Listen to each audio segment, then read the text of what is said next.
I bought this old rusted scooter to make my first custom project, and in today's video we are going to restore the engine. Before starting the engine restoration, I'm going to finish the suspension from the last video. So if you want to skip this part, just click on a timestamp in the description. So I got some coolant hose to replace the rubber bands right here to protect this rubber bands from the suspension to be damaged. And I also bought some new nuts. So let's install all this and then hop on to the engine restoration.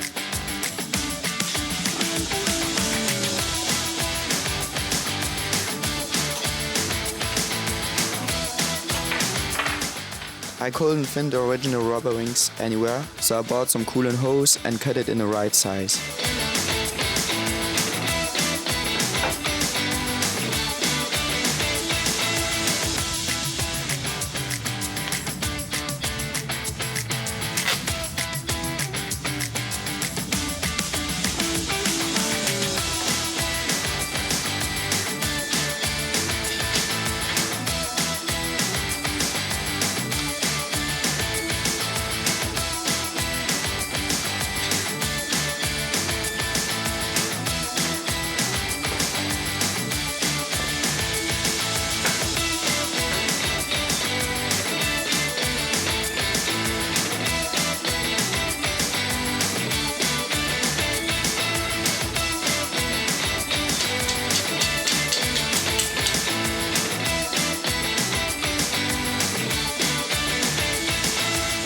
The rear suspension was easy, but the front wasn't the same. I had to make a special rubber ring a bit thicker than the original one just to make the suspension stiffer.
That's the old nuts and that's the new ones. Now that the suspension are finished, let's move on to the part you're waiting for, the engine.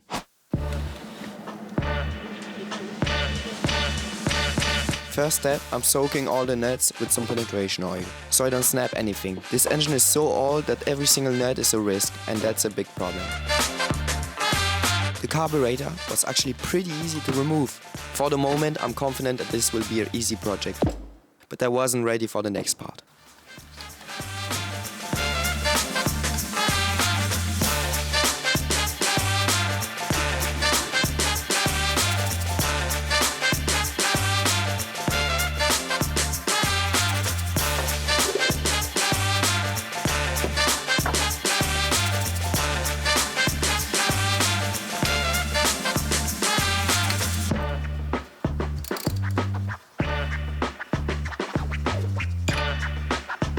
I added some penetration oil in the cylinder in case the piston was stuck, but you will see it was worse than expected.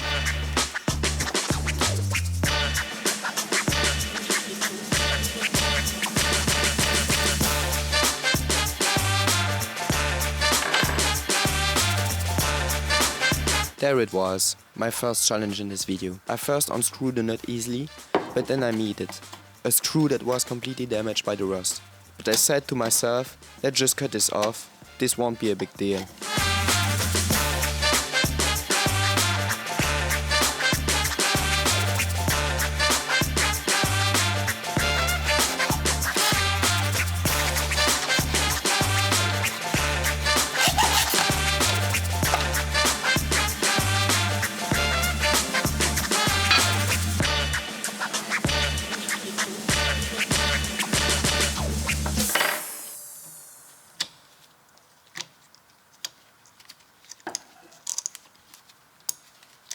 It's a big satisfaction for me to work on a part that's not rusted. But you will see, the next one isn't the same.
You can clearly see from all the dirt buildup that this engine has been sitting for a very long time.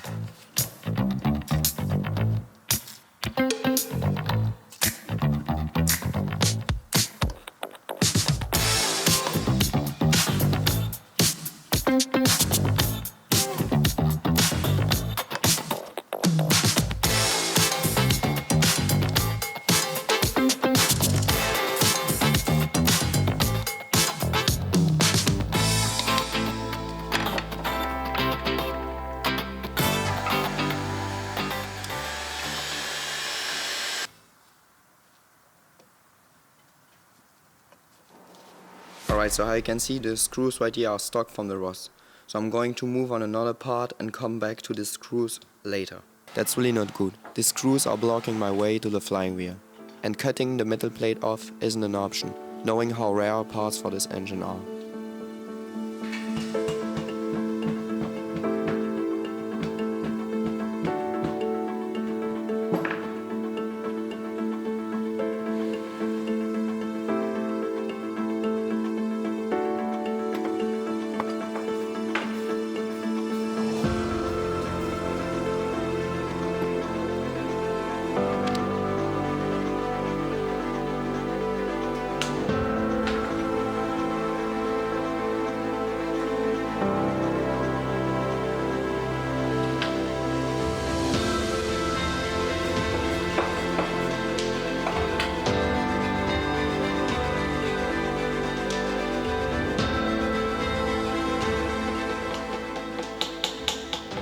Alright, so this screw right here is also stuck, so I'm going to try to remove it from the inside. These two rust problems can stop the engine restoration, but by draining the oil I got a big hole because it wasn't looking bad for an engine that didn't start for like 60 years. Yeah, 60 years and look the oil. But it won't be long until I meet my first nightmare.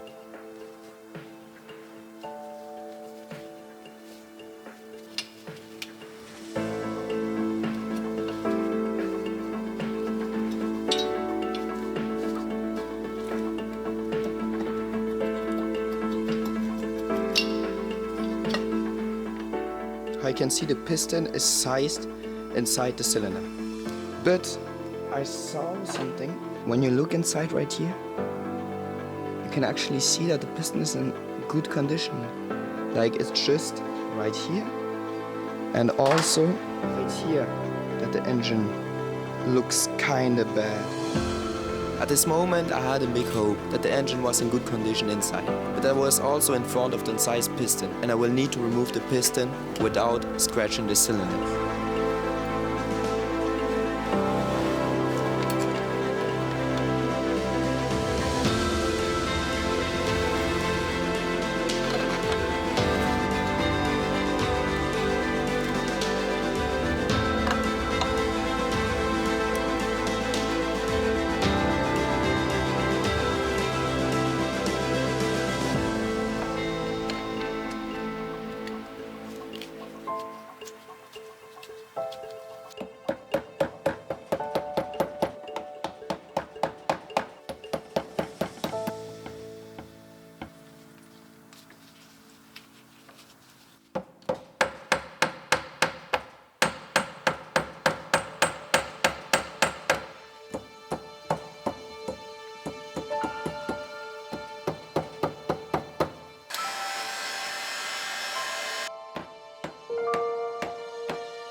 Okay, let's go edit it.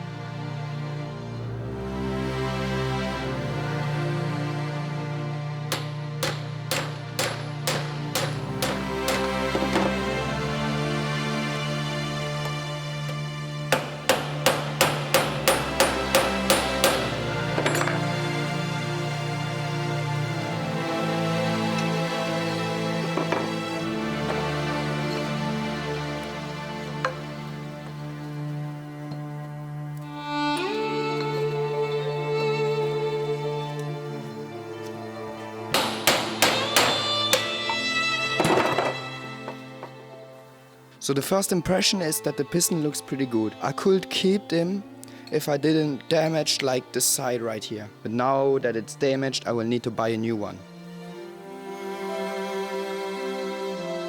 So I found a solution to remove the rusted screws right here. If you look right here, I can actually remove now this screw that was stuck right before. So let's show you how I do it. So I just need to heat up the screw. Then I take the drill and drill 2 little holes inside the screw. Alright.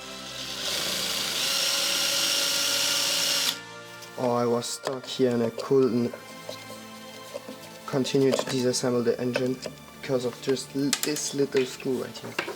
But now that all the screws right here are removed, I can finally take off this aluminium plate and then I can disassemble the entire engine.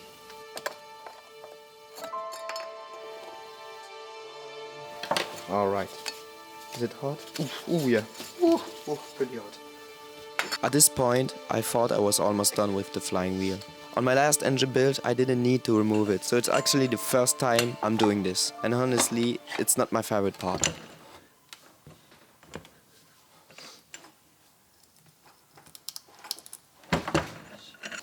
So I actually got the screw removed with this to remove screw right here that's holding this entire part. I need to remove this little metal ring inside. So let's remove this so we can finally remove this part right here, the flying wheel.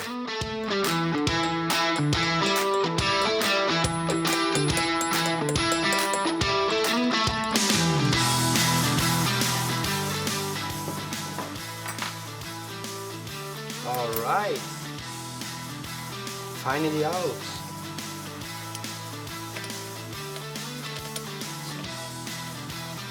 Alright. I got myself some new tools to try to remove this flying wheel. And if it's not removing a flying wheel, I really don't know what I can do more. So this puller, like the arm from this puller right here, you can see it can't go further than this. That means I will need to remove a bit from this arm, but I hope it will not break when I'm pulling the flying wheel. Alright, so that's the original one, and that's the one where I grind away a bit of the metal.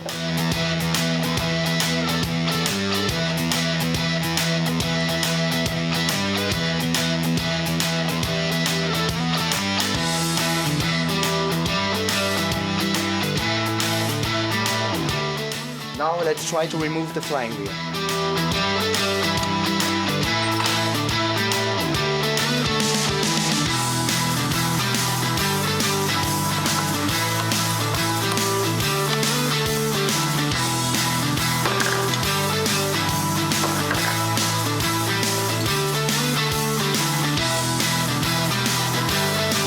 So it didn't move and also bent like this part.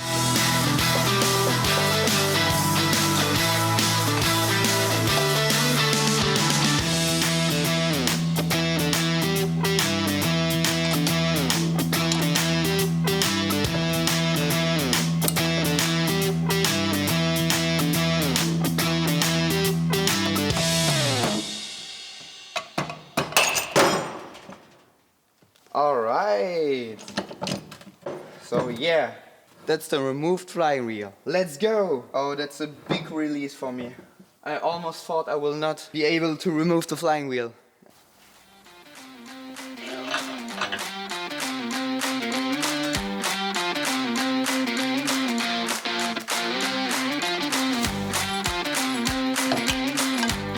The ignition coil is actually a part that scares me. Easy system, but I hope I won't do something wrong by restoring it.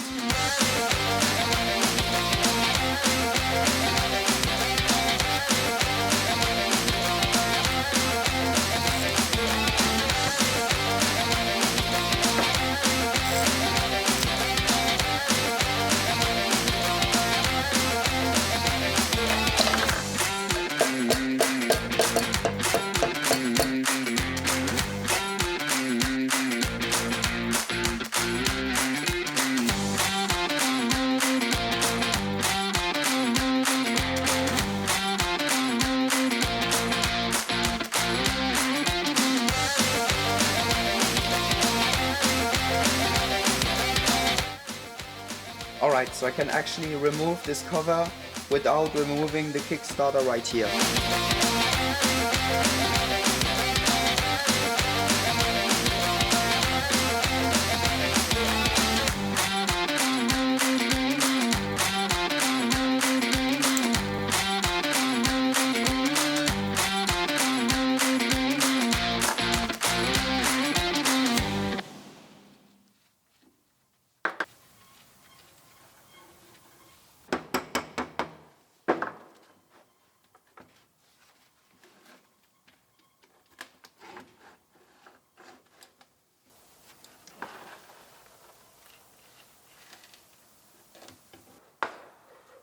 So my first impression about the engine, it's that it's looking pretty clean. There is some little rust like here and here, but that's like nothing. It's also the same with the cover. It's actually clean like. So that's really a good news because I was scared about the inside. So yeah, let's continue to disassemble the cover and the engine.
You see, at this moment I risked to bend the clutch arm, but you will see that it was so rusted that I had no other choice.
Now that the transmission cover was disassembled, it's time to open the engine, but one nut didn't agree with that.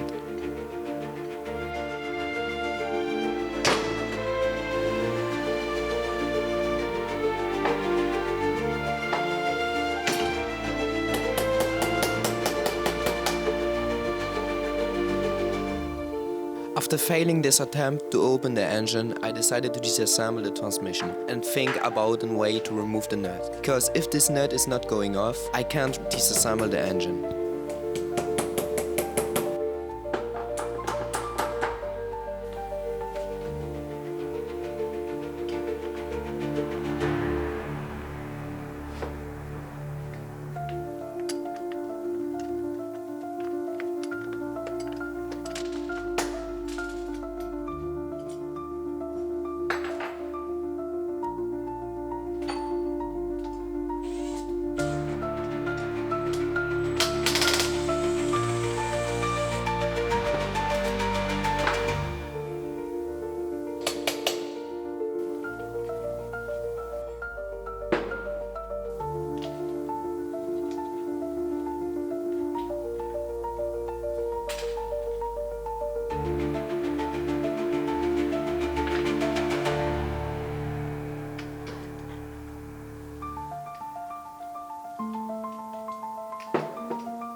So I managed to remove the nut from the crankshaft by hitting it with a screwdriver.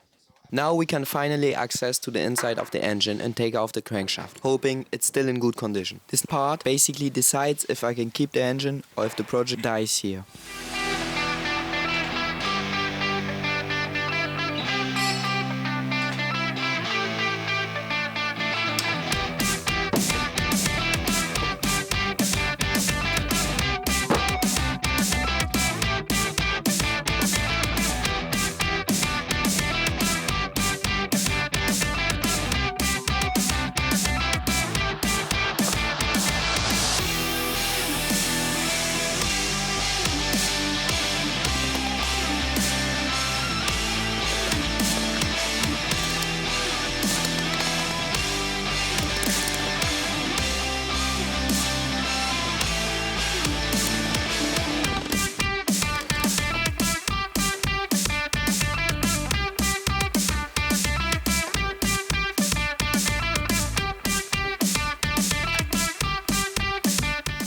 So I first decided to remove the bearing cover, because I don't want to damage it by removing the crankshaft.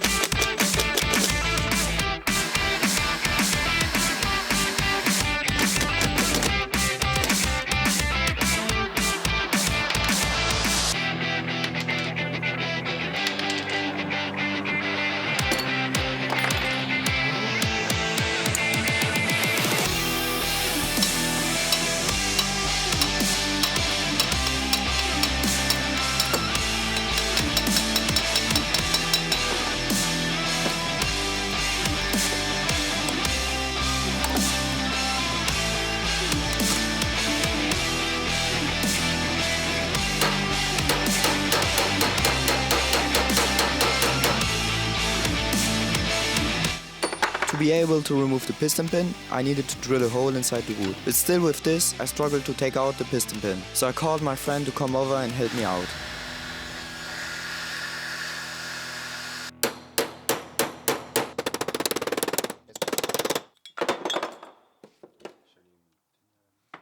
The crankshaft clearance looks good. It just needs a big cleaning and then it will be ready to run again. Before that, I will need to take out the bearings.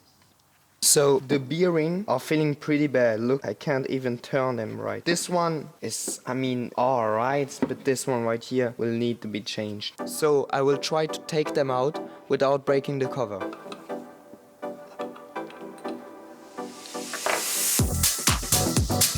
I have no press, so I'm working with a hammer to remove the bearings. That's something risky, so I have to take my time to do the right things.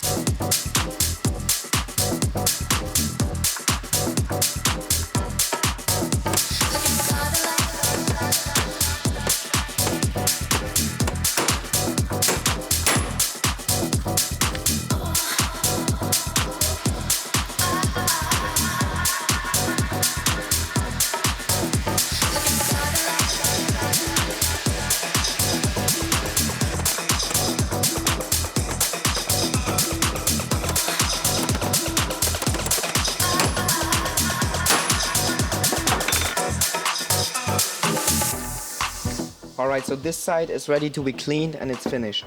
That's perfect. Let's move on to this one.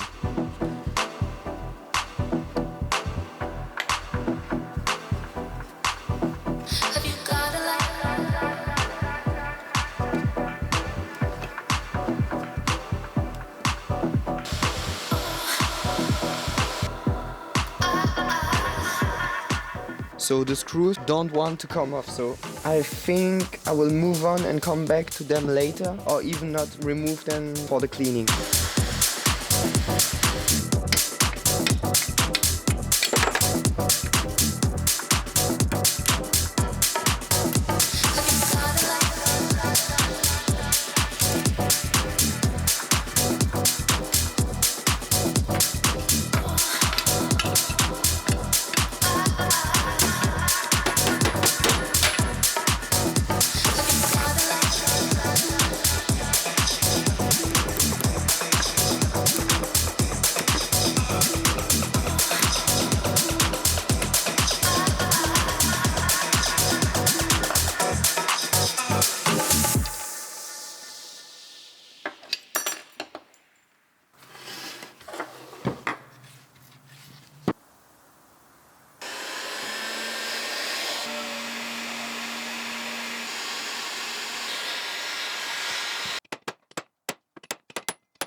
I managed to disassemble the entire engine. Now let's start the cleaning, and I bought something special for that.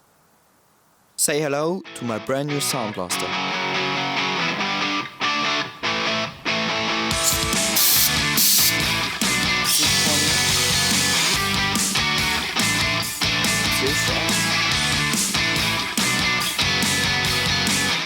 Not every places can be sandblasted, so I had to protect them first. I'm showing you the process with the cylinder head.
So that's everything for this video. In the next one we are going to finish the sandblasting and reassemble the entire engine. So if you enjoyed the video, like and subscribe so you don't miss the next part.